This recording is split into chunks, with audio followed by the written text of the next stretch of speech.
नमस्कार मित्रांनो, आपले 4 धाममधील 3 धाम झालेले आहेत, यमुनोत्री, गंगोत्री आणि केदारनाथ। आता अंतिम धाम म्हणजे बद्रीनाथ आपला बाकी आहे। तिथे जाण्यासाठी आपण निघालेलो आहोत। आता त्या अगोदर आपण जोशीमठ इथे जाणार आहोत। तर आपण ब्लॉग मार्फत तुम्हाला दाखवणार आहोत जोशीमठ पण कसं आहे आणि बद्रीनाथचं मंदिर आणि लाईनमध्ये कसं किती टाईम जाईल हे तुम्हाला आम्ही ब्लॉग मार्फत टप्प्याटप्प्याने दाखवतो। धन्यवाद।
आता आपण बघू शकता डोंगर दऱ्यामध्ये बसलेले जोशीमठ।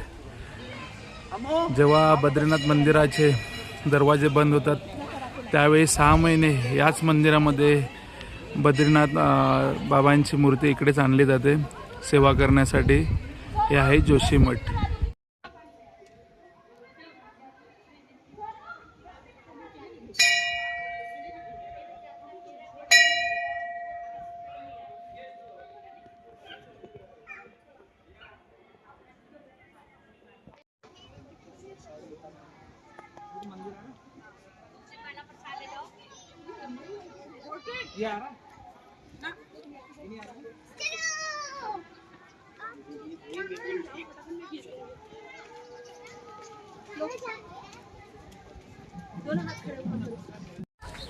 नमस्कार, आता आपण आहोत जोशीमठ येथे। या मंदिराचे वैशिष्ट्य असे आहे की बद्रीनाथ मंदिराचे 6 महिन्यासाठी कपाट बंद केले जातात, तेव्हा या मंदिरात बद्रीनाथ विशाल मंदिरातून गादी 6 महिन्यासाठी पूजा करण्यासाठी आणली जाते। बोला बद्रीनाथ विशाल की जय।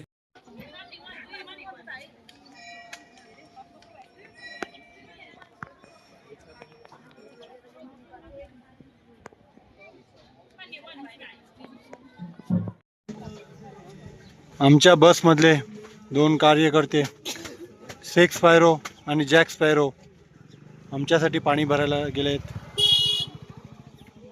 खूप दोघांनी कष्ट चालवले आहेत।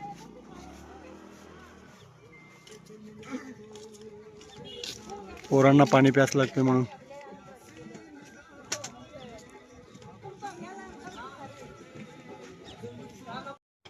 पाणी घेऊन आले आहेत आमच्यासाठी। निंबू सरबत तयार करायला लावलंय। शेख स्पायरो 2 शब्द बोला। तुमच्यासाठी आज मस्तपैकी कडकडीत सरबत बनवून देतो तुम्हाला। आमचे जॅक स्पायरो पण आले आहेत। सोडावाला सरबत आहोत विष्णुप्रयाग इथे 2 नद्यांचा संगम पाहण्यासाठी। इथे बघू शकता तुम्ही, ही आहे अलकनंदा आणि ही आहे धौलीगंगा। आता आपण आहोत विष्णुप्रयाग इथे 2 नद्यांचा संगम पाहण्यासाठी। एका हातावर आहे ती अलकनंदा आणि दुसऱ्या हातावर आहे ती धौलीगंगा। पुढे जाऊन ही नदी अलकनंदा म्हणून पुढे प्रस्ताव करत आहे आणि हीच नदी देवप्रयाग इथे त्यांचा मिलन होतो।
आपण बघू शकता बद्रीनाथ मंदिरात जाण्यासाठी किती मोठी लाईन लागलेली आहे. जवळजवळ 3 ते 4 किलोमीटरपर्यंत लाईन लागलेली आहे. पण लाईन थोडं फास्ट जात आहे म्हणून आम्हाला पण बरं वाटत आहे. बघूया किती टायमानंतर आपल्याला दर्शन मिळते बद्री विशालजीचं. नमस्कार मित्रांनो, आता आम्ही 4 धाम मधले 4था धाम म्हणजे बद्रीनाथ तिकडे आले. तर आम्ही लाईनीमध्ये उभे राहून आम्हाला जवळजवळ 1 तास झालेला आहे. तर अजून 2 किलोमीटर आम्हाला लाईन लागलेली आहे. तर जवळजवळ 4 तास तरी जातील.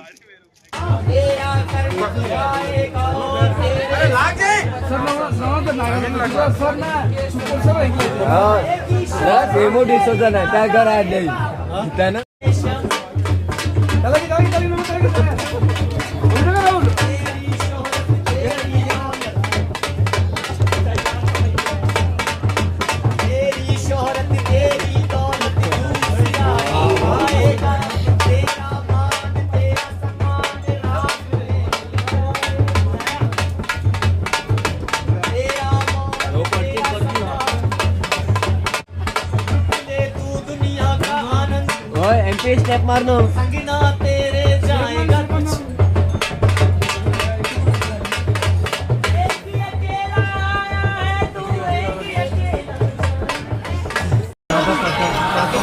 लाईनमध्ये उभे राहून जवळजवळ 3.5 ते पावणे 4 तास झालेले आहेत. अजून मंदिरात जायला मला वाटतं आमच्या मते 1 ते 1.5 तास जाणार आहे.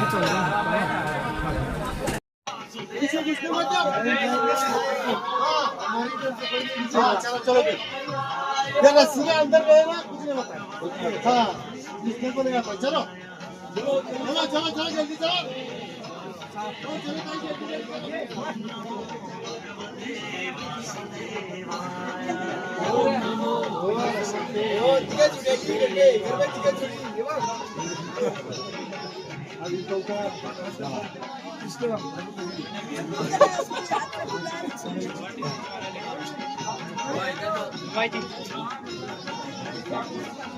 थंडी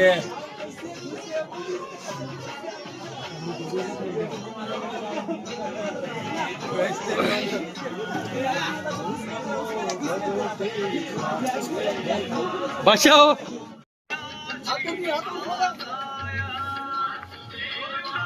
मेला दोन आहे का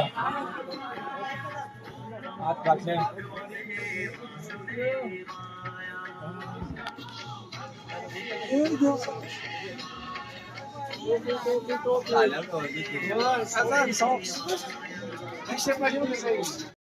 नमस्कार मित्रांनो, आता मागच्या ब्लॉकमध्ये आपण पाहिलं की आपण केदारनाथ धाम आपण ट्रॅकिंग केली. खूप सुंदर अनुभव होता. आणि त्यानंतर आपण आलेलो आहेत बद्रीनाथ विशाल मंदिरामध्ये. तर आता आम्ही 2 वाजताची लाईनमध्ये लागलेले आहेत. आता 2चे 7:30 झालेले आहेत, तरी पण लाईन चालू आहे. अजूनपर्यंत 1 किलोमीटर आपलं अंतर मंदिर येईपर्यंत आपल्याला दर्शनासाठी 1 किलोमीटर लागणार आहे. आणि खूप छान वाटते. आणि आपण बघितलं की केदारनाथ मंदिराकडे खूप परिसरामध्ये खूप थंडी होती. आता त्यानंतर इथे त्यापेक्षा जास्त थंडी आहे. तिकडे -4 होती, तरी पण -4 असून इकडे त्यापेक्षा आम्हाला डबल वाटते. म्हणजे आपण अजून चेक नाही केलं किती आहे ती. अजूनपर्यंत खूप थंडी आहे इकडे खरंच. आणि आपले मुलं बघू शकता आपले ग्रुपचे किती ग्लोव्ज वगैरे घालून आहेत. तरी पण त्यांनी ठरवलं आहे की आपण दर्शन करणारच, कारण की आमचा अवतार बाबांचा हात आहे. आपण दर्शन करणारच. थँक्यू. जय जय. ओम नमो पार्वती पते हर हर महादेव. छत्रपती शिवाजी महाराज की जय. दुपारी 3:30 वाजता लाईनमध्ये उभे राहिलेलो. आता वाजलेत 8:10. अजून किती वेळ लागणार आहे बघूया मंदिरामध्ये बद्रीनाथ महाराजांचे दर्शन घेण्यासाठी. आता आले जवळजवळ आपण जवळ आलेलो आहे मंदिराच्या. बघूया किती वेळ लागतो. अजून जवळजवळ 5.5 तास लाईनमध्ये लागल्यानंतर आता आपण बद्री विशालजी यांच्या मंदिराजवळ पोचलेलो आहोत. खूप छान वाटत आहे. खूप छान अशा फिलिंग्स आहेत. आपण बघू शकता.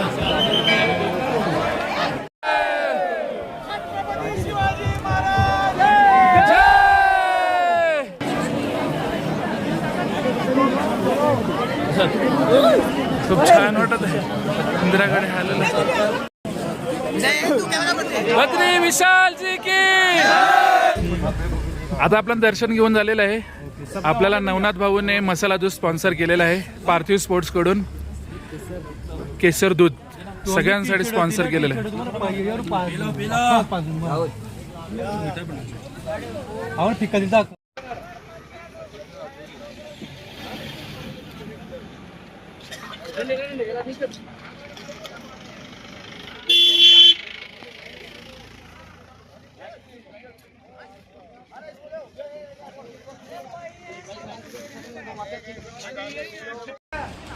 माणा गावचे प्रवेशद्वार.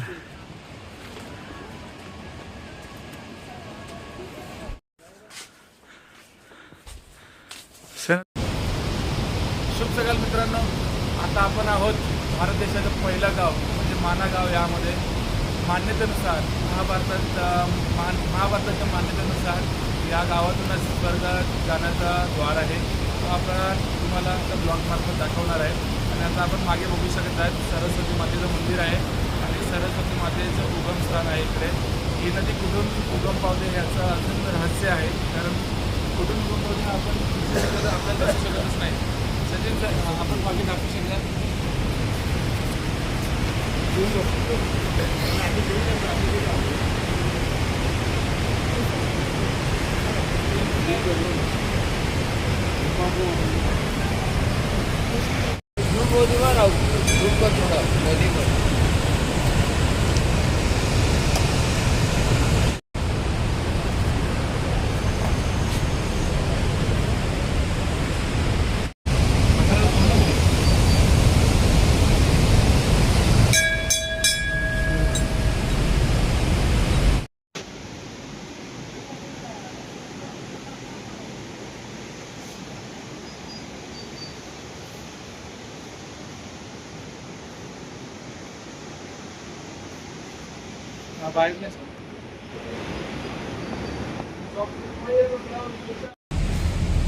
आपण माणा गावच्या सरस्वती मंदिरामध्ये आहेत. लता मंगेशकरजी, संत तुकाराम महाराज, विठ्ठल रखुमाई, सरस्वती माता, दत्तगुरू महाराज, संत ज्ञानेश्वर महाराज आणि अक्का कराडजी. खूप छान असं वाटतंय. आणि ते सर्व मूर्त्या बघतायत तर आपण महाराष्ट्रातल्याच आहेत.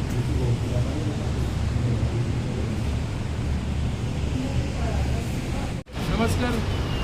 पौराणिक मान्यतेनुसार महाभारतातील 5 पांडव कुरुक्षेत्र येथील युद्ध संपल्यानंतर ह्याच मार्गाने स्वर्गामध्ये गेले होते अशी मान्यता आहे.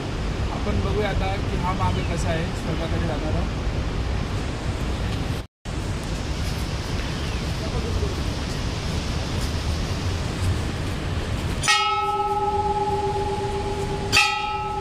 आता आपण बघू शकतात महाभारतातील 5 पांडव स्वर्गाकडे जात आहेत.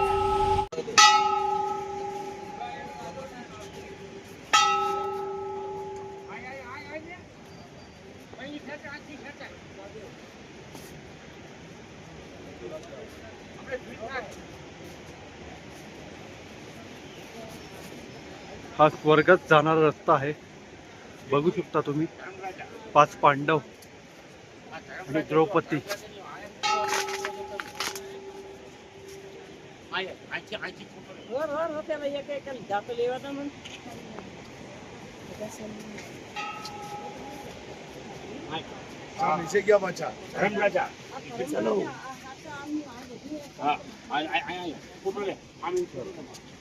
आता आपण आहोत मानागाव येथील 5 पांडव स्वर्गात गेले होते त्या रस्त्याकडे. यमराज यांनी पहिले अवतार घेतलेले ते पांडवासोबत स्वर्गात प्रस्थापन करत होते. पांडवाचे पहिले ज्येष्ठ पुत्र युधिष्ठिर, गदाधारी भीमसेन, धनुधर अर्जुन, त्यांचे चौथे भाऊ नकुल आणि 5 पांडवाची त्यांची पत्नी द्रौपदी आणि सर्वात लहान आणि सुंदर दिसणारे सहदेव.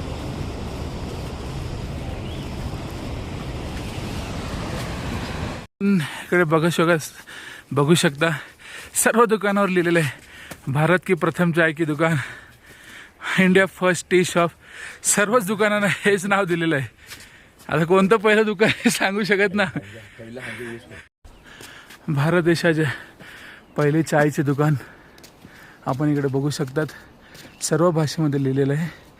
संस्कृत, मराठी, इंग्लिश, राजस्थानी, पंजाबी, बंगाली, ओडिया, कन्नडा, मल्याळम, गुजराती, तेलुगू, तमिळ. आता आपण जातात श्री वेदव्यास मुनी यांच्या गुफेमध्ये. सत्य पर धीमहि.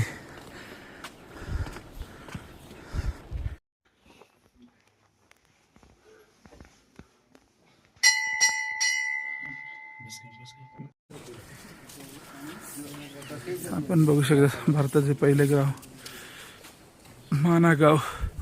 आता वेदव्यास मुनीच्या गुफेमध्ये दर्शन करून येत आहेत सर्वजण.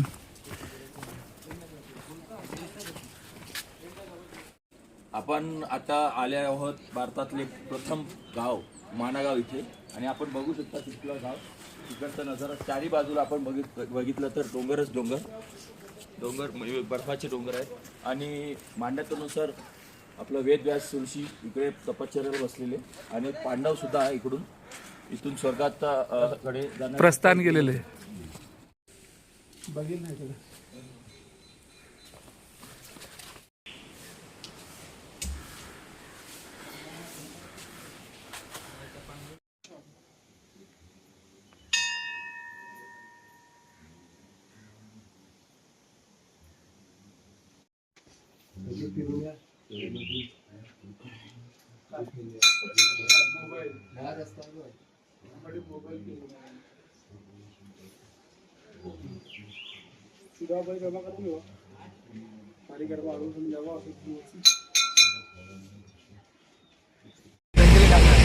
Hi guys, शिलुलुलु. आता आपण चाललेलो आहेत. आता आपण येत आहोत धारीदेवी मंदिरामध्ये. या मंदिराचे असे वैशिष्ट्य आहे की 4 धाम.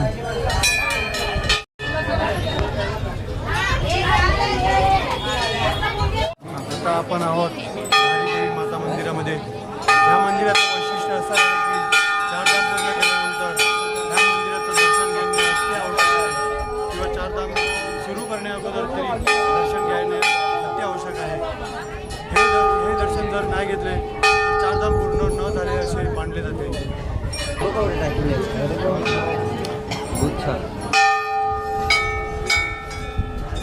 कोण देता ते ठेवता त्याला.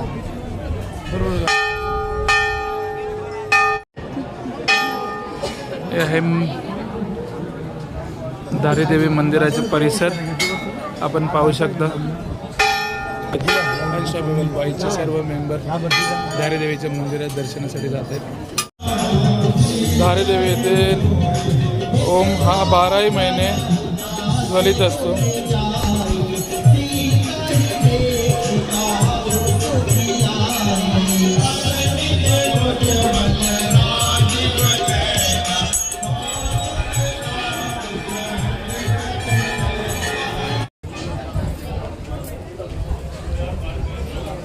जय धारीदेवी